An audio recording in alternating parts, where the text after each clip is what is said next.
नमस्कार।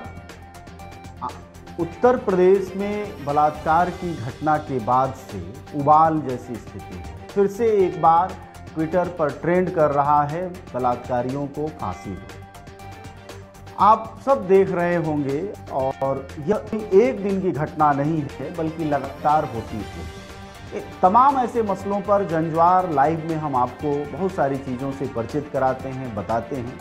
कोशिश होती है कि उस तरह की जानकारी आप तक पहुंचे जो ज़रूरी है। ऐसी ज़रूरी जानकारियां इसलिए भी मायने रखती हैं क्योंकि होता क्या है, जैसे मंदिर में महंत ने बलात्कार किया है और वह आरोपी भी है, उसके दो साथी आरोपी हैं। उसके बाद से लगातार एक सवाल उठ रहा है कि यह कैसा मंदिर है, कैसे महंत है। आप सोचिए, एक महिला पूजा करने जा रही और पूजा करने जा रही महिला के साथ ये घटना हुई। उत्तर प्रदेश देश का सबसे बड़ा राज्य है।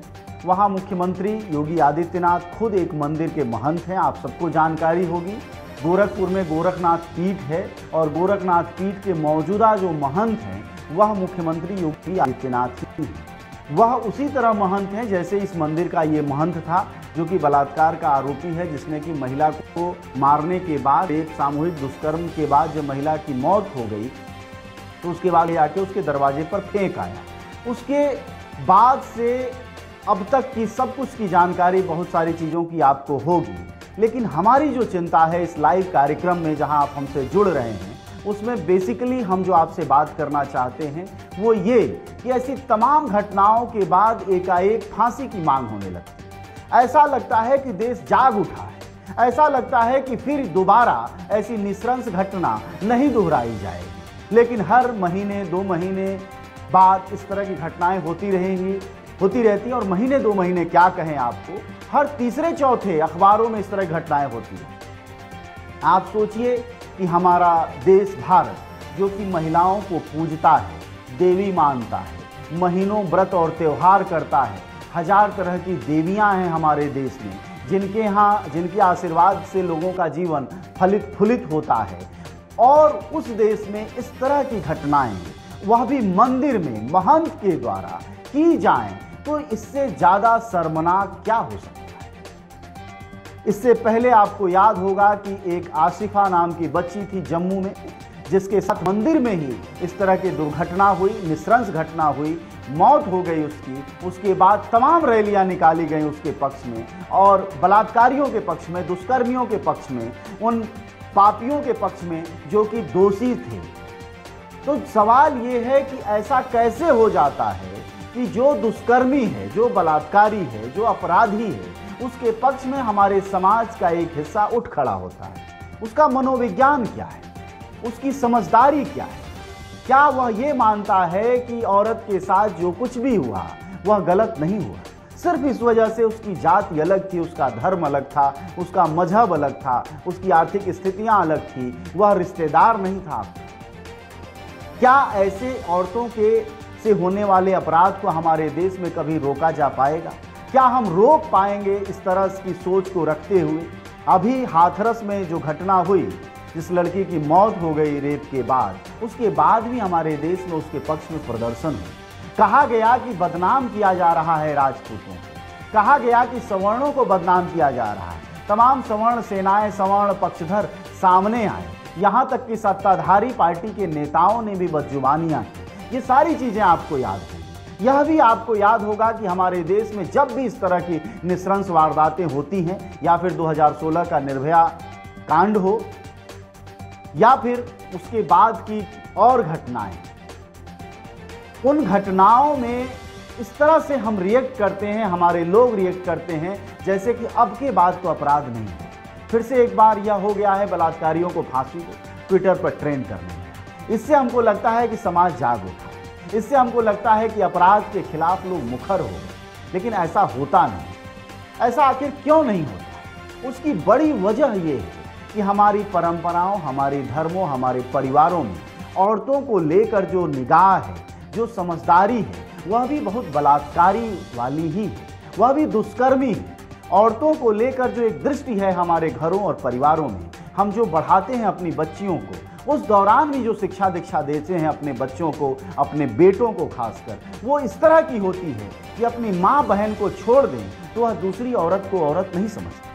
आप याद कीजिए हमारे झगड़ों को, हमारे स्कूल कॉलेज के दोस्त जब लड़ते हैं तो क्या कहते हैं, हमारी माँ बहन को गाली मत दें। यानी अपनी माँ बहन को अगर छोड़ दें तो बाकी दुनिया की माँ बहन को गरियाने का उन्हें हक है। यानी यह सेंटिमेंट, यह समझदारी, यह बुद्धि, यह जानकारी हमारे खेल के दौरान अपने दोस्तों के बीच विकसित होती है कि हमारी माँ बहन को गालियाँ मत देना, क्योंकि वह जो गालियाँ होती हैं बेसिकली मौखिक बलात्कार होता है जिसका एक आश्रय होता है। दूसरा, माँ बाप गालियाँ देते हैं, परिवार में दी जाती हैं, उन गालियों से एक संस्कृति बनती है, एक समझदारी बनती है, और वह समझदारी एक प्रक्रिया में परिवार से बाहर निकलकर समाज तक जाती है और समाज से आगे बढ़कर मंदिरों, मस्जिदों, गुरुद्वारों तक पहुंचती है। और इसीलिए आप देखते होंगे कि कोई एक माँ बाप किसी मंदिर में किसी पुजारी के साथ किसी लड़की को नहीं छोड़ता है, और जब भी छोड़ता है उनमें से 100% मामलों में आपने देखा कि क्या होता है। इस देश में आसाराम होता है,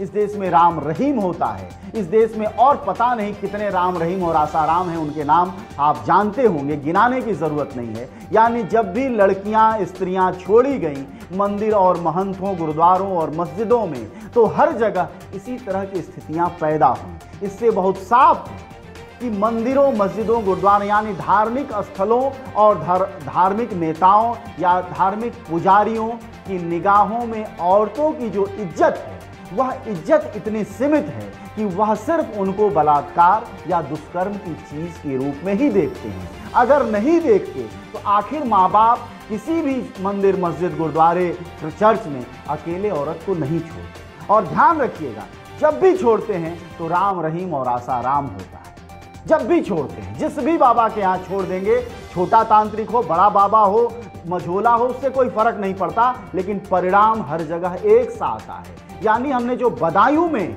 निस्संसता और परिणाम देखा है, यह धर्म के मिजाज का है। यानी धर्म के मिजाज में ही औरत की दोयम स्त्री है, वह उसके लिए उसी रूप में है। आप डिबेट में देखिए या टीवी चैनलों में बैठकर जो बाबा और झापा बैठ के बहस करते हैं, जरा उनकी बहसों को याद कीजिए, वो औरतों की किस रूप में कद्र करते हैं। यानी हमारे समाज में, हमारे परिवार में, हमारे धार्मिक आयोजनों में, हमारे धार्मिक स्थलों में और हमारे धर्म गुरुओं के यहाँ, सबके यहाँ औरत की स्थिति ऐसी है कि बलात्कार, दुष्कर्म, अपराध, हिंसा कोई बहुत बड़ी बात नहीं है। और इसीलिए यह समाज उठता नहीं है, इसीलिए यह समाज बहुत रिएक्ट नहीं करता, और अगर रिएक्ट करता तो यह गति नहीं होती। हर रोज इस तरह की घटनाएं होती हैं। कभी कभी एक जाति की होती है, जैसे आप समझिए इस बात को कि जैसे ब्राह्मण ने ब्राह्मण का बलात्कार कर दिया तो सवाल नहीं उठेगा, अगर दलित ने दलित लड़की का बलात्कार कर दिया तो ज्यादा सवाल नहीं उठता है, मुसलमान ने, मतलब हमारे यहाँ जाति और धर्म किसी भी स्त्री के न्याय पाने के लिए भी निर्णायक होने लगे। जैसे अगर दुष्कर्म, बलात्कार, अपराध, औरत पर दहेज, हत्या, जो कुछ भी है, अगर औरत पर अधिकार गैर जाति का व्यक्ति करता है तो फिर यह थोड़ा सवाल बनता है, थोड़ा मीडिया में उठता है। अन्यथा अपनी जातियों में, अपने घरों, अपने परिवारों के अपराध को तो हम अभी सवाल ही नहीं बनाते हैं, उस बलात्कार को हम बलात्कार की श्रेणी में नहीं मानते, उसको परिवार की इज्जत के रूप में ढक तोप ताप देते हैं। जरा सोचिए कि जिस देश में 90% महिलाओं पर हिंसा, ध्यान रखिएगा ये मेरा आंकड़ा नहीं, आप सब पढ़ते होंगे, स्कूल कॉलेज किताबों में पढ़ाया जाता है, 90% से ज़्यादा हिंसा, जिसमें कि घरेलू उत्पीड़न, बलात्कार, दुष्कर्म और भी जितनी तरह की औरतों पर हिंसा हो सकती है, उन सब को करने वाला उसका परिवार या रिश्तेदार है। जिस देश का 90% उसके घरों में बसता है, उसके बलात्कारी हम सड़क पर कहाँ से खोज कर रहे हैं। यानी अपने घरों को अभी मांझने की जरूरत है, सुधारने की जरूरत है, बदलने की जरूरत है, तब जाकर ये धार्मिक स्थलों के बलात्कारी होश में आएंगे और तभी इनकी सजा का एक मायने निकलेगा। अन्यथा ट्विटर पर, फेसबुक पर आप 2-4 दिन जो ये मनोरंजन छाप देते हैं और आपको लगता है इससे देश बदल जाएगा, इससे यकीन मानिए आपका पड़ोस तो छोड़िए, आपका घर भी नहीं बदलता। और इसीलिए हर रोज आंकड़े, हर रोज यही स्थितियां बनी रहती हैं। हर रोज नई तस्वीर आपको अखबार खोलिए तो दिखाई देती है, क्योंकि हमारी भाषा औरत विरोधी है। आप प्रेम करने वाली लड़कियों के लिए क्या अखबारों में लिखते हैं? भाग गई, उड़ गई, गुलछर्रे उड़ा लिया, रंगरेलियां। आप सोचिए, औरत पकड़ी गई, आप बड़ी इज्जत करते हैं। औरतों की बड़ी इज्जत है हमारे समाज में, आप देवी मानते हैं। एक स्त्री एक पुरुष के साथ किसी होटल में, किसी पार्क में, किसी जगह में अपनी इच्छा से गई हो और आप रंगरेलियां और इस तरह के शब्दों का इस्तेमाल करते हैं और आप सोचते हैं आप अखबार से ज्ञान बांटते हैं। अरे आप अखबार से बलात्कार बांटते हैं। इस देश में बलात्कार को बढ़ावा देते हैं। स्कूलों कॉलेजों की भी भाषा यही है, मास्टरों की भाषा, शिक्षकों और शिक्षकाणियों की भी भाषा यही है। इसलिए अपनी भाषा अगर नहीं बदलेंगे हम तो ये भी नहीं रुकेगा। परिवार बदलना होगा। आप चौकी और चौके का अंतर रखते हैं। जब आप चौराहे पर होते हैं तो औरत की भड़ैती करते हैं, उसके बारे में उटपटांग बातें करते हैं, उसके साथ दुष्कर्म करने के आनंद की बातें करते हैं, और जब आप घर में आते हैं तो संस्कृतिवान हो जाते हैं। तो जनाब, ऐसा नहीं हो सकता। भारत ऐसे नहीं बदल सकता कि आपके चौके पर बातें तो बड़ी ही सुंदर, सभ्य और सुरीली हो रही हों और चौकी यानी चौराहे पर बातें आप रेप के पक्षधर हो जाते हो और आप सोचते हो कि आपकी माँ, बहन, बेटियां सुरक्षित रह जाएंगी। तो यह संभव नहीं है। और इसीलिए आप जब बलात्कार की कोई बड़ी घटना हो जाती है, बड़ी घटना क्या होती है साहब? बलात्कार तो एक जैसा होता है, लेकिन जो अखबारों में छप जाता है, टीवी में आ जाता है, डिबेट होने लगता है, मोमबत्ती माचिस जलने लगता है, मसाल जुलूस निकल जाते हैं और नेता वेता धरना वरना देने लगते हैं, उस बलात्कार को आप बड़ा मान लेते हैं। मानो उस स्त्री को ज़्यादा दर्द हुआ हो, लेकिन जिसका मसला न उठा हो उसको कम दर्द हुआ हो। यह जो छटनी है आपकी अपराधों की, यह भी अपराध को बढ़ावा देती है। यानी बहुत साफ है कि अगर हमने इस देश और समाज में पत्रकारिता की भाषा में औरतों को सम्मान नहीं दिया, परिवारों की भाषा शैली में औरतों का सम्मान और बराबरी नहीं दिया, अगर हमने चौकी और चौके का फर्क रखा, अगर चौराहे पर हम बलात्कार के पक्ष में फब्तियां कसते रहे और घरों में बैठ के संस्कृतिवान परिवार बनते रहे, तो आप यकीन मानिए कि जो स्थितियां इस देश में चल रही हैं, सिर्फ आप अखबार पढ़ेंगे और कभी कभार संवेदनशीलता में ट्वीट पर फांसी दो बलात्कारियों को ट्वीट करते रहेंगे, लेकिन इस देश की तस्वीर नहीं बदलेगी। यह देश और जहन्नुम होता जाएगा। हमारा देश दुनिया में, सीरिया का नाम सुना है आपने ना, अफगानिस्तान का नाम सुना होगा, पाकिस्तान तो आपके रूह में बसता है। इन सब से औरतों के मामले में सुरक्षित देश है हमारा भारत, जहां देवियों की तरह औरतों को पूजा जाता है। तो आप अपनी नाटक और नौटंकी का फर्क समझिए कि हमारे देश में असल में औरतों को हम क्या समझते। अगर हम यह समझते तो औरतों की सुरक्षा के मामले में हमारी स्थिति सीरिया, पाकिस्तान, अफगानिस्तान से नीचे नहीं जाती, और हम इन सब से नीचे हैं। यानी बहुत साफ है कि हमारी संस्कृति, सभ्यता, स्कूल, कॉलेज और मीडिया, परिवार, बहसों, सार्वजनिक आयोजनों की भाषा और समझदारी नहीं बदलेंगे। आप सिर्फ अपनी माँ बहन को गाली न देने की गारंटी लेंगे और उसके लिए आप खून खराबा कर देंगे और दूसरे की माँ बहन को गरियाते रहेंगे, उसकी जो है मखौल उड़ाएंगे, उसको आप स्त्री समझेंगे नहीं, उसको आप सामान समझेंगे, तो जाहिर तौर पर आपकी भी माँ बहन को, आपके भी परिवार वालों को एक दूसरा वाला सामान समझता है। यानी आप उसको समझते हैं, वो आपको समझता है। तो औरत सुरक्षित नहीं है ना, आपका अहम सुरक्षित है, आपका मर्दवादी गर्व सुरक्षित है, आपकी मूछ और ऐंठ और जाति और धर्म सुरक्षित है, लेकिन आपके घर की औरत, हमारे घर की औरत सुरक्षित ही है, क्योंकि सुरक्षा का दायरा बराबरी और सम्मान, सभ्यता से आता है, समझदारी से आता है, ऐंठ से नहीं आता, जातिवादी अहम से नहीं आता, और इस बात से नहीं आता कि आपके जाति वाले, आपके परिवार वाले अपराधी हैं तो उनको आप छुपा ले जाएं परिवार की इज्जत के नाम पर, और दूसरी जगह के हैं तो उनको बहुत चिल्लपों मचाएं। इससे भी औरत की इज्जत और बराबरी पर फर्क नहीं आता। ऐसे में जरूरी है कि आप इन चीज़ों को इस रूप में सोचें कि हमारे देश में ये मनोवृत्तियाँ, यह जो मनोरोग है वह कैसे कम होगा, कैसे खत्म होगा यह मनोरोग, यह बहुत जरूरी है। क्योंकि बलात्कार एक मनोरोग है, लेकिन बलात्कार को आनंद के रूप में हमारे लोग बात करते हैं। आप हमारे, आपके रिश्तेदार, जानने वाले, दोस्त, समाज, जहां आप बैठिए ट्रेनों में, बसों में, आप देखिए लोग किस भाषा में बात करते हैं। आप सोचिए कि क्या इस देश में इस बात का विमर्श होता है कि वह हाफ पैंट पहन के जा रही थी इसलिए हो गया। पलट के इस देश में फिर एक जवाब आता है कि साहब औरतें, बच्चे, बूढ़ी में क्या ऐसा था। आप सोचिए कि हमारे यहाँ प्रोफेसर, कॉलेज में पढ़ाने वाले टीचर इस बात को कहते हैं कि औरतों को दरअसल बलात्कार के लिए वो खुद जिम्मेदार है। हमारे धार्मिक नेता बोलते हैं जैसे इस महंत ने जो रेप किया है ये इसी मानसिकता का होगा। और मैं दावे के साथ कहता हूं हमारे पास इतना संसाधन नहीं है, नहीं तो हम ये पत्रकारिता आपको करके दिखाते।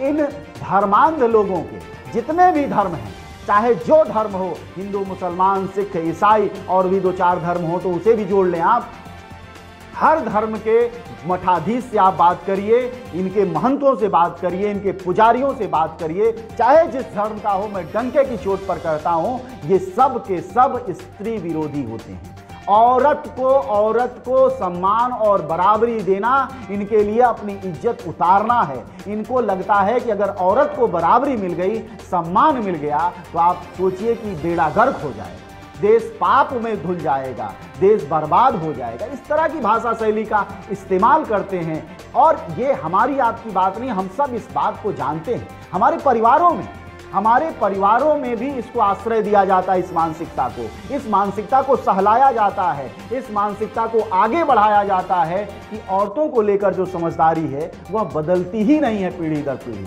हमारे पहले की पीढ़ियों के लोग जिनके पास साइकिल नहीं थी, साइकिल आई, मोटरसाइकिल आई, 4 पहिया गाड़ियां आई, हवाई जहाजें आ गई, रॉकेट आ गया, सब कुछ आ गया, लेकिन जो मन है वह मन उतना ही गोबर रहा, गोबर से ज्यादा प्रदूषित नाला बन गया है, लेकिन मन उस तरह से विकसित नहीं हुआ, मन उस तरह से उन्नत टेक्नोलॉजी का नहीं हुआ, बराबरी और सम्मान का वह बोध नहीं आया। बगल में शिक्षिका पढ़ाती है मर्द टीचर के, लेकिन जरा उसकी भाषा सुन लीजिए। बगल में डॉक्टरनी बैठती है, महिला डॉक्टर, लेकिन पुरुष डॉक्टरों की भाषा देख लीजिए। पत्रकार बैठती हैं महिलाएं, मर्द पत्रकारों की भाषा देख लीजिए। सिनेमा की दुनिया आप देख लीजिए, नेताओं की दुनिया आप देख लीजिए, तमाम फूटे जाते रहते हैं महिलाओं के बोलने के बारे में। कल ही भाजपा का उत्तराखंड का प्रदेश अध्यक्ष, मुझे नाम नहीं याद आ रहा है, वो क्या बोलता है, आपने देखा होगा, वीडियो वायरल चल रहा है। उत्तराखंड भाजपा संस्कृतिवान पार्टी, आरएसएस की पैदाइश जो भाजपा है, उसका प्रदेश अध्यक्ष उत्तराखंड का कहता है, एक बुजुर्ग महिला इंदिरा हृदय हैं, नेता हैं, मंत्री रही हैं उत्तराखंड में, वरिष्ठ नेता हैं, 78 साल उम्र है। उसने कहा, इंदिरा हृदय कहती हैं 5 विधायक हमारे संपर्क में हैं, तो तुम बुढ़िया से क्यों संपर्क में रहेंगे। आप भाषा समझ रहे हैं ना। वो कहता है, राजनीतिक भाषा नहीं बोलता वो कहता है, जो अध्यक्ष है वो कहता है कि 5 विधायक तुम बुढ़िया से संपर्क में क्यों रहेंगे। यानी उस बुढ़िया के पास यौन उम्मीद नहीं है मर्दों की। यह भाषा है प्रदेश अध्यक्ष की, जिसके सिरोताज कौन है, प्रधानमंत्री मोदी। तो इस भाषा से ही बलात्कार गढ़ा जाता है, इस भाषा को भी बलात्कारी भाषा कहा जाता है। यही भाषा बलात्कार को बढ़ावा देती है। दिया के पास 5 विधायक क्या करने हैं।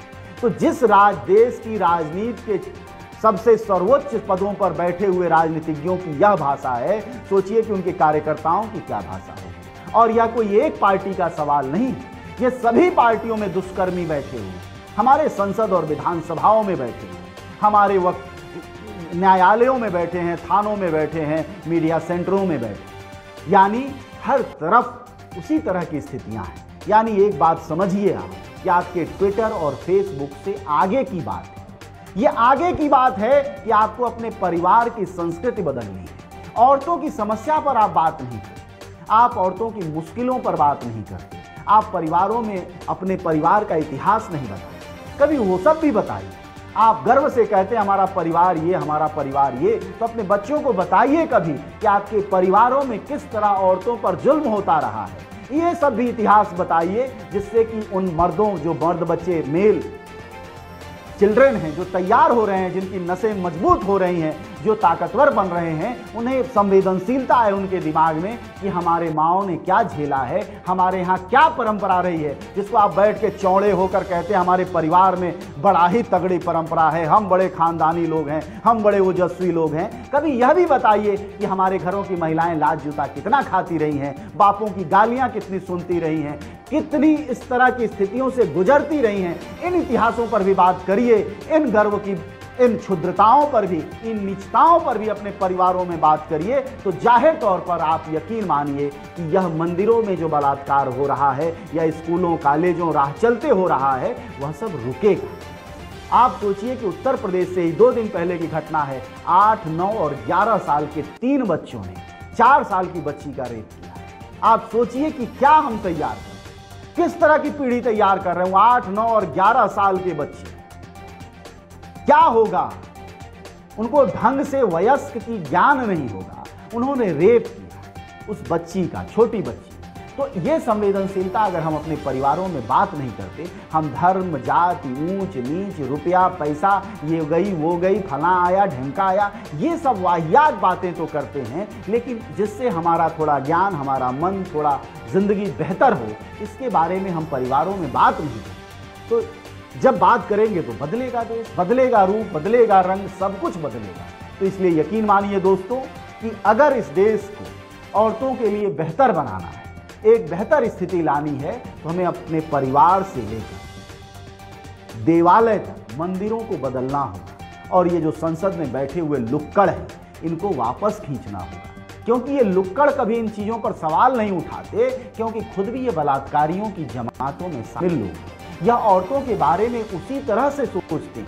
आप सोचिए सोनिया गांधी के बारे में बड़े बड़े नेता क्या बोलते हैं, क्या कहते हैं, अपना मायावती के बारे में क्या बोलते हैं, या दूसरी जो महिला नेता हैं कोई भी हो, उनके बारे में क्या बोलते हैं। सबके बारे में जो दृष्टि है, आप पार्टी छोड़ दीजिए तो सभी पार्टियों के मर्दों की निगाह में औरतें एक जैसी, और वह एक जैसी जो स्थिति है ना, वही स्थिति मंदिरों को, मस्जिदों को, गुरुद्वारों को, स्कूलों को, कॉलेजों को, रेलवे स्टेशनों को, बस अड्डों को, बसों को, हर सार्वजनिक जगह को बलात्कारियों के वायरस से भर दे।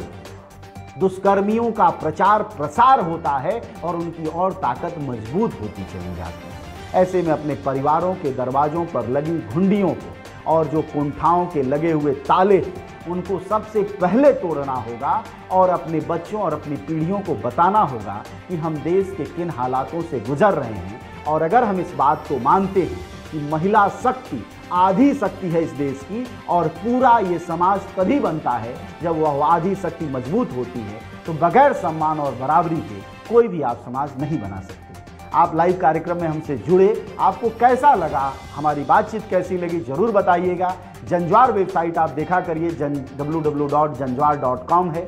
हम एक जनपक्षधर वेबसाइट हैं, हम अपने को जनता की मीडिया कहते हैं। हमारी कोशिश होती है कि जनता के सभी सवालों को जनता की दृष्टि से देखा जाए, उसी हिसाब से बोला जाए और एक ऐसे भारत के निर्माण में लगा जाए जो सम्मान और बराबरी की तरफ आगे बढ़े।